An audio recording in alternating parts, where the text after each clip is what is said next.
Hola amigos, soy Edgardo Lovera y este es otro capítulo de Cosa de Caso. Andamos recorriendo virtualmente todas las comunas del Distrito 23 para saber cómo ha sido el comportamiento y cuál ha sido la experiencia de la cuarentena. Ya estuvimos en Puerto Saavedra, vamos a tener otros amigos de Villarrica, Loncoche, Padre Las Casas, para conversar cómo se ha vivido la cuarentena en la Araucanía. Hoy día quise molestar a un amigo de niñez que es Ricardo Fuica, para que él nos cuente cómo ha sido la situación de la cuarentena durante este año Nueva Imperial. Así que vamos a saludar a Ricardo, que tuvo la amabilidad de atenderme. Ricardo, ¿cómo estás tú? Hola, Edgardo, bien, gracias por la invitación. Eh, ya que hace mucho tiempo que no nos podemos ver por este tema de la cuarentena, como tú decías, y esta aplicación Zoom y otras aplicaciones han permitido acortar distancias con las personas con las cuales uno ha podido dejar de verse, así que agradecerte por esta invitación. Oye, para mí es un Y, gusto. Primero, para la gente que no te conoce, pensemos que nos ve gente de toda la región e incluso de todo Chile. Ricardo, como ustedes ven, tiene un manejo escénico y de medios porque él es un hombre de las comunicaciones. Más allá de su actividad que está vinculada con el área de la salud, desde pequeño, lo recuerdo yo animando festivales en Nueva Imperial, porque éramos vecinos, ¿cierto? Mi familia es de Nueva Imperial, y por lo tanto, junto al grupo de amigos siempre nos reuníamos, porque en esa época uno hacía pichangas de barrio, por cierto, éramos los de Gorostiaga versus los otros. así era. Así era. Entonces da gusto ver, y además porque eh, tuve la oportunidad y el gusto de escuchar a tu hijo cantar. Yo no sabía de eso y parece que nos fue muy bien en un festival que había de talento, así que esperemos que por ahí verlo prontamente en alguno de estos programas de televisión cuando toda esta situación pase. Pero Ricardo, cuéntale a los amigos a qué te dedicas tú, qué estás haciendo y qué has hecho. Pues, a ver, ¿quién es Ricardo Fuica? Bueno, yo te cuento toda mi vida de Imperial, de la calle Gorostiaga, ahí entre Baquedano y Riquelme. Hoy en día tú puedes decir entre el consultorio y un colegio que está por ahí llamado Alejandro Gorostiaga. Mi niñez vivía ahí, nosotros nos conocemos casi todos estos años, en un barrio de mucha juventud, hijos de profesores, hijos de funcionarios públicos, y una linda niñez que recuerdo perfectamente de tener con mis vecinos, contigo y también con tus hermanas, que son muy conocidas, ahí en Temuco. Y actualmente, ya hace 20 años que trabajo en el Hospital Imperial, 15 años en el servicio de urgencia. En estos momentos estoy en la urgencia respiratoria, ahí donde queman las papas, como decimos nosotros. Mm. También vinculado a las comunicaciones, me dediqué por mucho tiempo, fui corresponsal de prensa de una radio FM de noticias de Temuco. Se puede lograr, ¿no? Sí, pues no hay problema. De la radio Bio, fui corresponsal por mucho tiempo.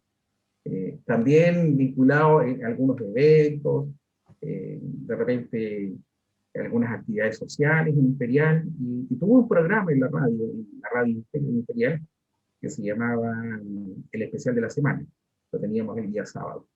Pero después yo con el tiempo cambié de domicilio, ahora yo estoy viviendo en Labranza, pero siempre vinculado con Imperial por mi trabajo, por mi familia, por mi mamá. Y así está mi vida. Acá un imperialino en Labranza, pero con corazón de imperialino. Bueno, sabes tú que era importante para mí el conversar contigo, porque tu experiencia, además que la experiencia de las comunicaciones que tienes tú, nos podría ayudar a entender una cosa. Para la gente que no nos ve, Imperial tiene hospital, que es una situación muy especial porque no todas las comunas de la región de la Araucanía tienen un hospital, y menos el hospital que tiene Nueva Imperial, que es un hospital intercultural. ¿Esto qué implica? Que en una sección física del hospital convive la medicina tradicional autóctona del pueblo mapuche, ¿cierto? Y en otra ala convive la medicina tradicional occidental, por decirlo. Pero hay una convivencia paralela. Entonces, yo sabía que tú estabas muy vinculado, no tenía el conocimiento que estabas en un área tan fuerte como urgencia, especialmente en esto. Y me gustaría saber cómo vistes tú que enfrentaron los usuarios que son mapuche el COVID, porque tú pudiste observar cómo llegaban ellos y cuál era la impresión que tienen, que era totalmente distinta a la que teníamos el común de las personas que no somos de descendencia mapuche, ¿por cierto? Y no tenemos la impronta cultural que tienen ellos. ¿Qué nos puedes contar, Ricardo? Mira, El Hospital Intercultural o el Centro de Medicina Mapuche Imperial Ujú. funcionaba, porque ya está retomando sus funciones, pero no al 100, funcionaba de lunes a viernes desde muy temprano. A eso de las 6 de la mañana, uno veía salir los móviles que iban a buscar a los trabajadores, a las machis, a las parteras, a los componedores, y llegaban al centro de medicina muy temprano, tipo 8 de la mañana, un cuarto para las 8. Y gente haciendo filas ya, que venía incluso hasta de otras comunas a atenderse acá. Ujú. Y después cuando todo esto comenzó, ya un año, dejó de funcionar. Es más, la dependencia, la infraestructura, estaba en estos momentos utilizada para una medicina. O sea, el hospital, el centro de medicina mapuche se tuvo que cerrar Ya. por todo este tema de la cuarentena. Así que se cerró todo tipo de atención y la gente siempre estaba llamando, preguntando. Y hace poco tiempo es que volvieron a retomar, pero ya no del mismo modo, no en el mismo ritmo. Hay un facilitador intercultural, él está viendo el tema de las horas, orientando a las personas y de a poquito retomando. Entonces, eso también afectó a la gente que tenía que ir a sus controles porque se quedaron sin dependencia. Como te digo, actualmente en la dependencia hay una medicina del hospital, porque con todo este asunto tuvieron que habilitar más servicios. Tenemos, por ejemplo, la UCI, la UTI, la medicina COVID, que no existía, la medicina no COVID, otra medicina, entonces hubo que ampliar los, los servicios de hospitalización con todo este asunto. Pero ahí eso sucedió con el tema del Centro de Medicina Mapuche, de lo que yo lograba observar. Oye, entonces, mira, es impactante porque en definitiva tenemos una parte importante de la población de Nueva Imperial, que es una zona muy rural, ¿cierto? A pesar del sitio urbano, que quedó sin su sistema de salud tradicional, ¿cierto? Claro, ¿Cierto? Y además porque tiene que tener un componente religioso, uno supondría, y hablábamos con Osvaldo Burgo de Puerto Saavedra, que efectivamente el eclipse, por ejemplo, tenía un significado mucho más distinto al nuestro, ¿cierto? Daba temor, o sea, él me explicaba, Osvaldo, me decía, Edgardo, imagínate que tú no sabes que el sol va a volver a salir y tú ves que el sol se apaga, entonces eso tiene una connotación cultural súper potente, además porque la oscuridad no es una situación normal para los seres humanos. Entonces yo entiendo que también el COVID, esta pandemia, que se conjuga con el eclipse, es decir, mira, todo esto tiene que ver, ¿cierto? Para la cultura mapuche, no tenían este acceso. Yo entiendo que también el hospital intercultural tuvo que suplir la emergencia que sufrieron algunas comunas. Por ejemplo, entiendo que ustedes acogieron a todo el radio de comunas que tienen cerca, ¿cierto? Supongo que Teorosmith, Carahue, Cholchol llegaban ahí, ¿o no? ahí se habla, somos del nodo costero. Ya. El Hospital Imperial es un hospital, un establecimiento de derivación. Ahí llega gente del consultorio de Cholchol, o de la comuna de Cholchol, de Saavedra, llega gente de Carahue, de toda la zona costera de ese sector, incluso hasta gente de Teodoro Schmidt.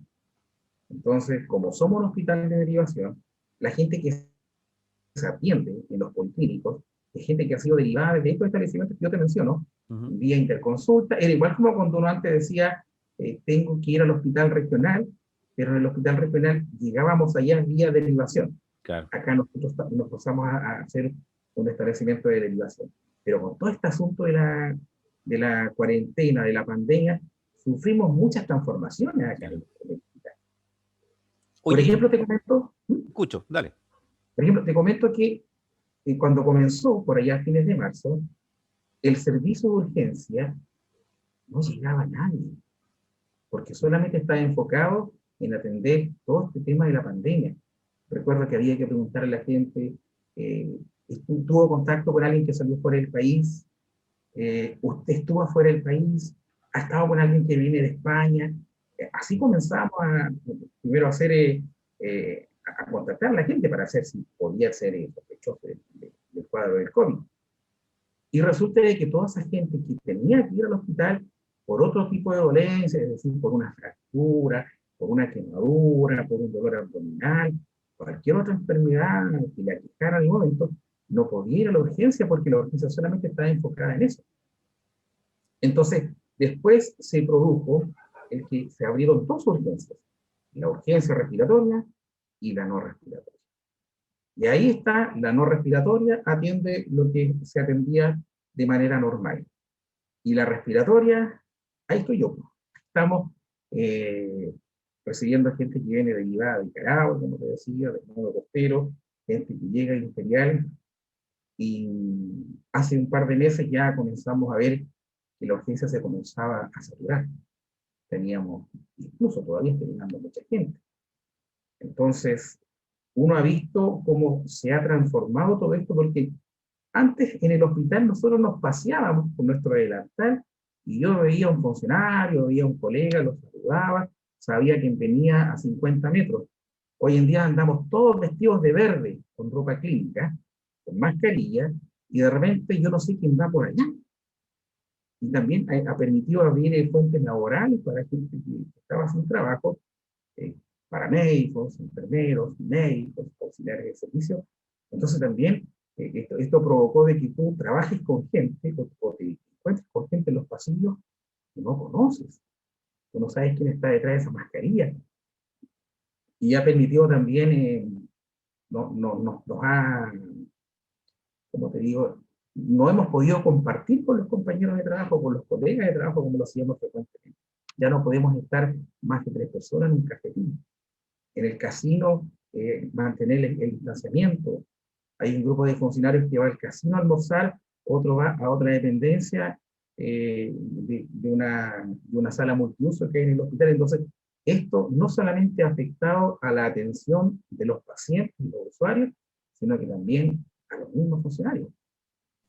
Oye, Ricardo, fíjate que para los que somos ajenos al mundo de la salud y somos usuarios solamente, no sabemos, más allá de algunos videos que surgieron a principios del COVID, el drama que significaba para los trabajadores de la salud, porque primero hablábamos de cuarentena y entendíamos, ahora por lo menos hay unas seriales que nos han ilustrado un poco, de que era muy probable que ustedes tengan que haber pasado mucho tiempo dentro del hospital sin poder ver a sus hijos. Tú tienes hijos pequeños, ya no tan pequeños, pero las relaciones familiares y amistad se rompieron. O sea, yo supongo que al principio, cuando no se tenía tanta información, recordemos que las primeras alertas son de noviembre, diciembre, tuvimos los primeros casos por ahí por febrero, marzo, cuando ya se declaró en definitiva que teníamos el COVID, les tiene que haber afectado mucho. A mí me impactó, por ejemplo, que Camino Imperial vi el primer portal de limpieza. ¿Te acuerdas que pusieron un portal para ¿Sí? desinfectar? Que no lo había visto nunca. Dije yo, oye, pero ya llego hasta esta zona.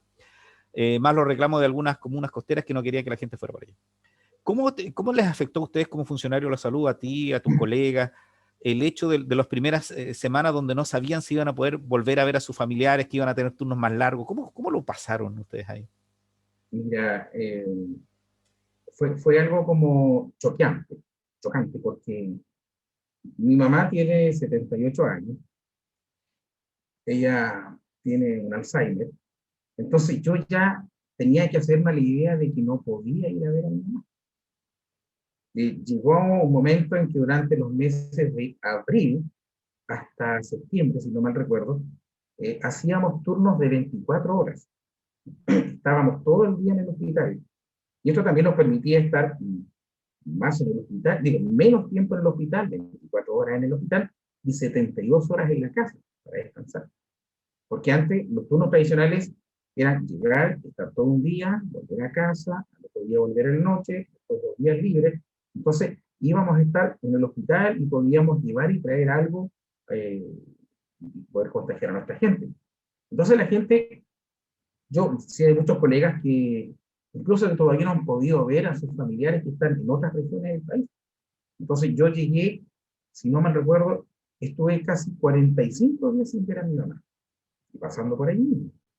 Era caótico, Edgardo, porque, bueno, Marcelo Edgardo Lora, yo te conozco como Marcelo, pero era caótico, porque resulta de que tú no sabías qué iba a pasar, tú no sabías, todos pensábamos que esto iba a durar un corto tiempo y que después íbamos a volver a la normalidad, pero ya dejamos de abrazarnos como funcionarios, dejamos de darnos la mano, dejamos de compartir un café, dejamos de abrazarnos con los colegas, de besarnos en las mejillas con las funcionarias y compañeras de trabajo que frecuentábamos así, al saludarnos.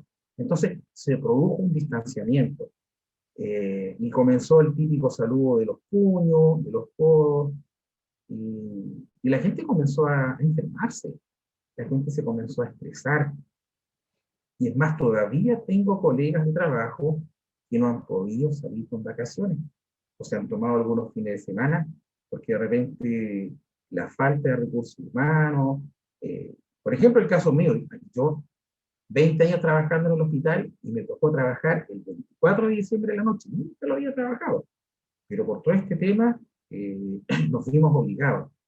Entonces la gente comenzó a estresarse, incluso todavía hay gente que está estresada, eh, porque uno de repente no da abasto. Hay servicios que tienen más trabajos que otros, y asisten más a los pacientes que a otros, sin desmerecer a ninguno.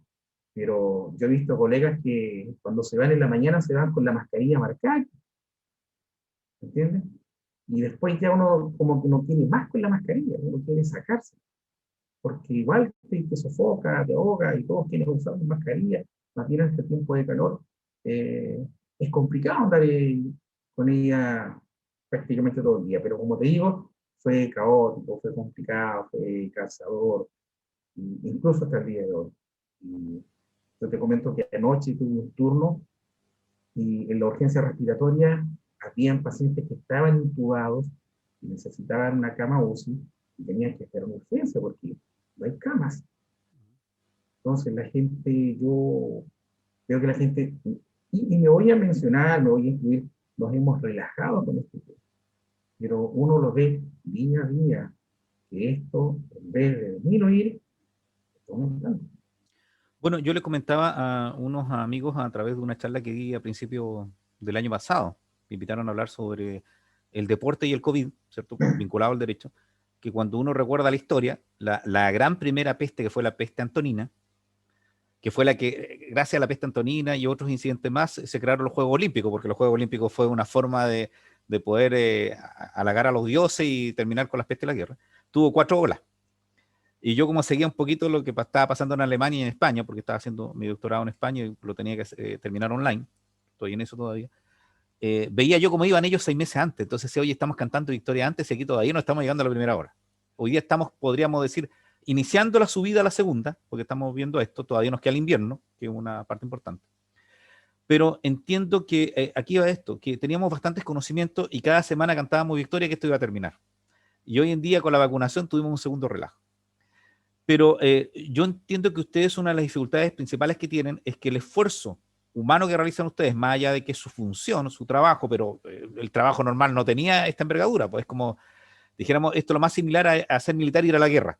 Te entrenan toda la vida para ir a la guerra, pero no sabías cómo iba a ser realmente, y uno no sabía cómo se iba a vivir una pandemia desde los servicios de salud. Para ustedes tiene que ser súper molesto el escuchar cada cierto tiempo noticias de fiesta, gente que no toma precauciones, incluso reclamos contra los servicios de salud, en el sentido de que no se pone uno en los zapatos del otro, porque claro, uno va muy afligido. Yo creo, supongo que para todos el que va a urgencia no es grato, y uno va pensando que es lo más grave que le puede suceder cuando hay otra gente que está mucho más grave, y trata muy mal al personal, y especialmente en esta situación, de entender de que hay cosas que ustedes no pueden hacer. ¿Cómo fue la relación? ¿Mejoró? ¿La gente entendió que estábamos en una situación compleja, que no estaban todos los medios al principio? ¿O no lo entendía, Ricardo? De primera no lo entendía, de primera no lo entendía, pero después, después la gente ya empezó a entender este tema, y como te digo, no iban a los que se llamaban. Oiga, mire, tengo una consulta, estoy con esto otro, y me da miedo, ¿cómo lo hago? Entonces ahí transferíamos la llamada a un call center que contesta en Temuco, que entrega información con respecto al COVID, o ahí mismo dentro del hospital a los mismos funcionarios, a los enfermeros de urgencia, para que pudieran orientar a la gente. Pero hoy en día, por lo menos en la urgencia respiratoria, la gente se le explica. O sea, si usted no viene con un cuadro respiratorio complicado, agudo o sin temperatura, lo categorizan de acuerdo a los signos vitales.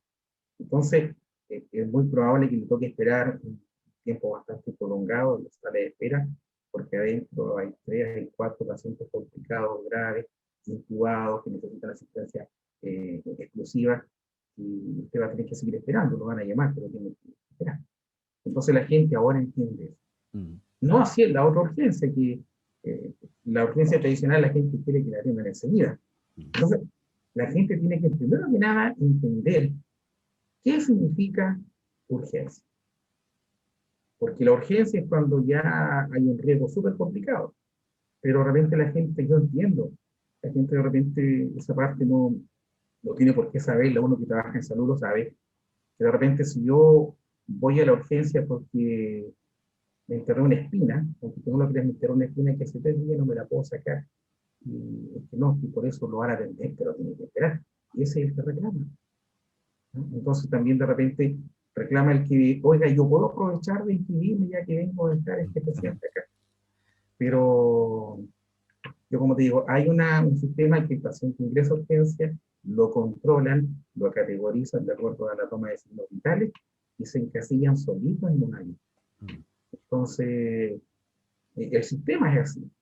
Sí, pues Y Ricardo, bueno, y el primero que realmente se lleva el reclamo, el reto, nosotros que estamos en ventanilla, sí, pero porque igual hay que explicarle a la gente, pero hay gente que entiende y hay gente que no entiende. claro, porque también uno llega a una situación crítica. Además que hay una cosa que, mira, a mí me ha tocado ir al hospital a urgencia en la Araucanía, en Temuco, en el regional, y ir en Imperial. La diferencia es que cuando uno va a Imperial, que es una ciudad más pequeña con un hospital más grande, todos se ubican.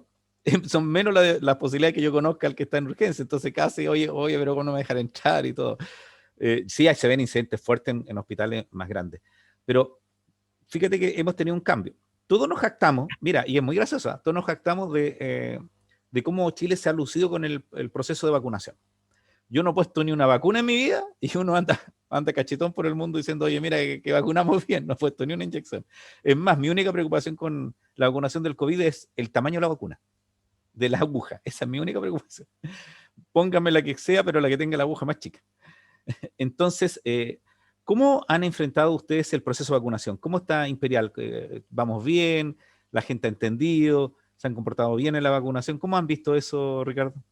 Bien, Imperial estaba bien con la campaña de vacunación, esa que nosotros como hospital, o el hospital donde yo trabajo, no está a cargo de la campaña, porque está a cargo del consultorio que depende de la municipalidad, pero mis funcionarios, mis colegas, los funcionarios, prácticamente casi todos vacunados. Yo ya me coloqué la segunda dosis Uh -huh. y tuve mis aprensiones con la vacuna, Uh -huh. pero después dije, chupaya, si no me vacuno, porque a nosotros antes nos tomaban el test rápido, que es un examen de sangre, y que de acuerdo a los resultados de ese examen, tú te sometías al hisopado.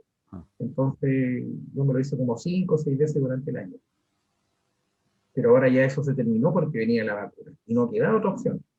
Y ahí nos fueron explicando de que había que vacunarse, porque si yo ya estoy con ambas vacunas, con la Sinovac, eh, puede que me afecte, puede que me ataque el COVID, pero de una manera mínima. Tú sabes que no todos los organismos reaccionan de la misma forma.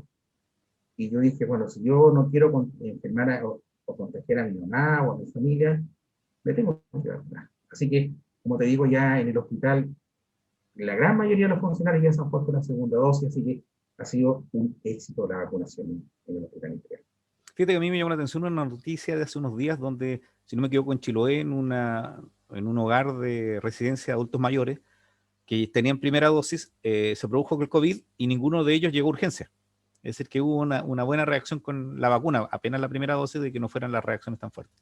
Oye, Ricardo, pero para los amigos que están en Imperial, ¿cómo viste tú la situación de Imperial en este proceso de cuarentena? Imperial no es una ciudad tan comercial. Hay muchos pequeños comercios chiquititos, pero normalmente vivíamos más de la agricultura, ¿cierto? Siempre decíamos nosotros que Carahue movía mucho y la gente como que nos saltaba y iba a Temuco a hacer sus gestiones. ¿Cómo ha afectado en lo económico el COVID de lo que has visto tú a Nueva Imperial?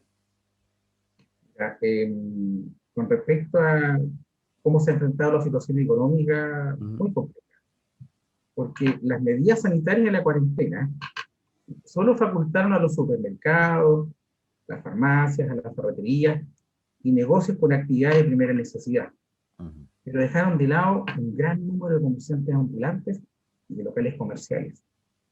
Imagínate, tuvieron que cerrar sus locales, ellos tienen que manejar gastos de arriendo, consumos básicos como la luz, el agua, y junto con ello la disminución de los ingresos para poder mantener a las familias. Y también esto afectó a los emprendedores que tenemos allá en Imperial. Gente que tuvo que despedir funcionarios, gente que tuvo que reinventarse. Comenzaron a aparecer los delivery. Ya. Y resulta de que entendemos de que las medidas sanitarias tienen la finalidad de disminuir los contagios, pero también afectó, como te digo, a los emprendedores, al comerciante ambulante. Por ejemplo, aquel ambulante que se subía a la micro a ofrecer su producto, al caballero que trabajaba en jardinería, cortando el pasto, al maestro carpintero que tenía su función día a día, se ganaba el pololito, los pequeños agricultores que venían del campo, donde los hortaliceros, que traían sus verduras, sus productos, entonces ellos ya no podían venir a generar recursos económicos, no podían venir a trabajar, no podían ofrecer sus verduras, por ejemplo. Los kioscos de las esquinas, los ambulantes, aquella señora que vendía mote con huesillos en la plaza, las comidas al paso. Entonces, todo esto afectó a las pymes también, que no pudieron pagar cotizaciones, no pudieron pagar sueldos, como te decía.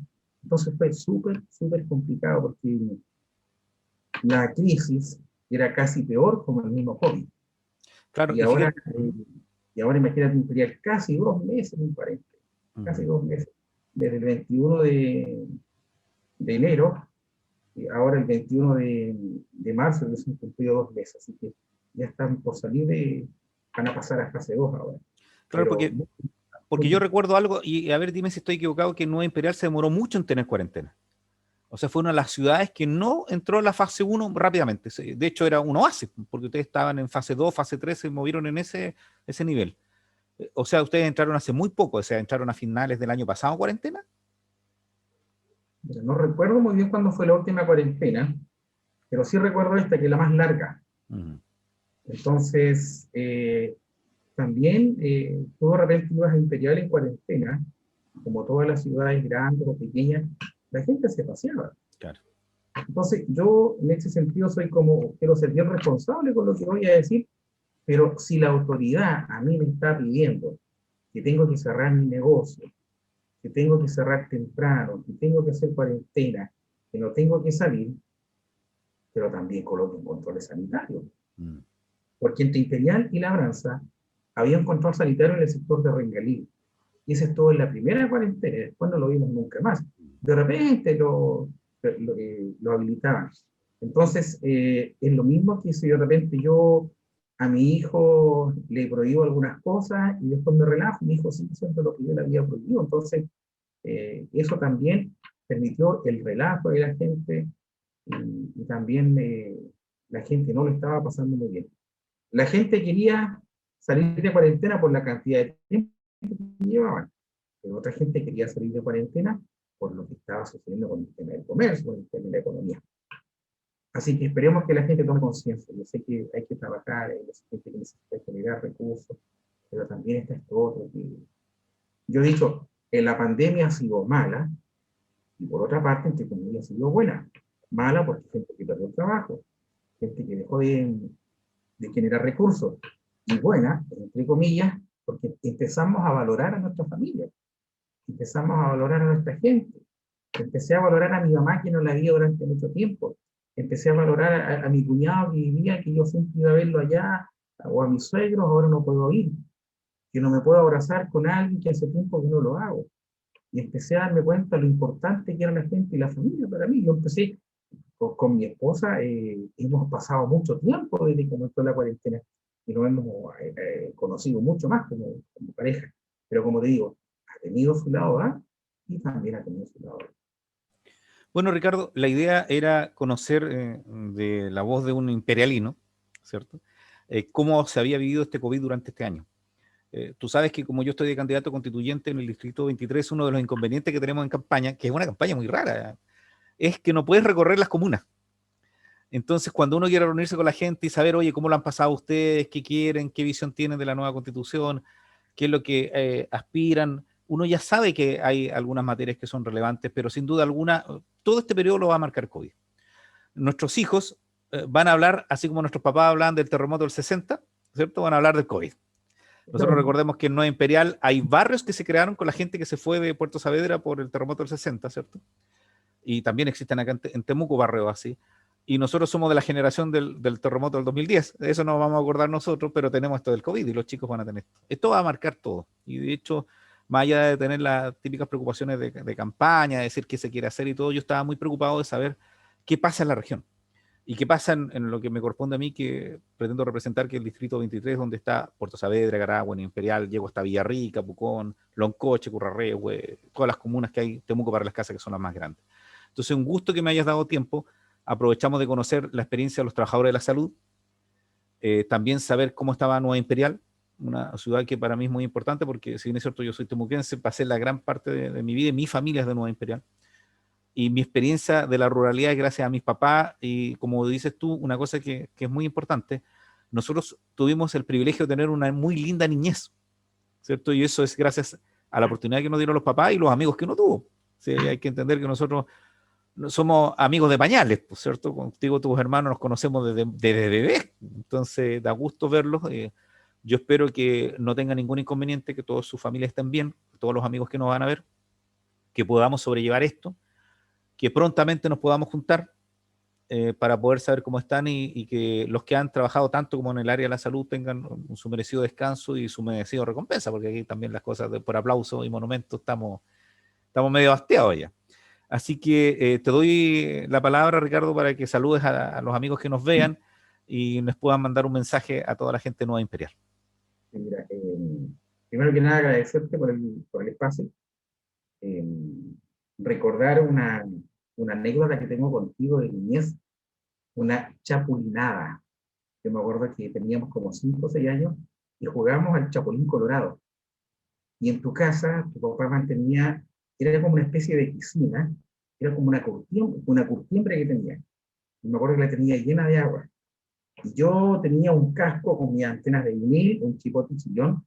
Y me acuerdo que me subí a la parte de arriba de la piscina y salté y dije, síganme los buenos, mandé con ropa y todo dentro de la piscina, como a las 10 de la mañana, un día de verano. Me acuerdo muy bien de eso. Y bueno, nosotros pudimos compartir mucho, fuimos parte de un grupo scout, donde nos enseñaron muchos valores y ahí también pudimos compartir nuevamente. Así que agradecerte por esto, saludar a la gente imperial, donde quiera que estén, que puedan ver este video, especialmente a mi grupo de vecinos de ahí de la calle Gorostiaga, a la familia de ese sector, del pasaje Gabriela Mistral, a ti y a tus hermanas, bueno, y desearte el mayor de los éxitos en esto que estás emprendiendo y en todo lo que venga. Así que muchas gracias por la invitación, a la gente a cuidarse, porque la pandemia todavía tiene para rato. Así que muchas gracias, Edgardo, y te deseo el mejor de los éxitos. Te mando un saludo afectuoso. Bueno, gracias, Ricardo. Para los amigos, soy Edgardo Lovera, candidato constituyente en el Distrito 23, y este es otro capítulo más de Cosas y Casos, así que nos pueden escuchar por Spotify y vernos en YouTube y en Face. Esperemos que podamos seguir recorriendo la región virtualmente para conocer cómo hemos sobrellevado el COVID y la pandemia durante este año. Así que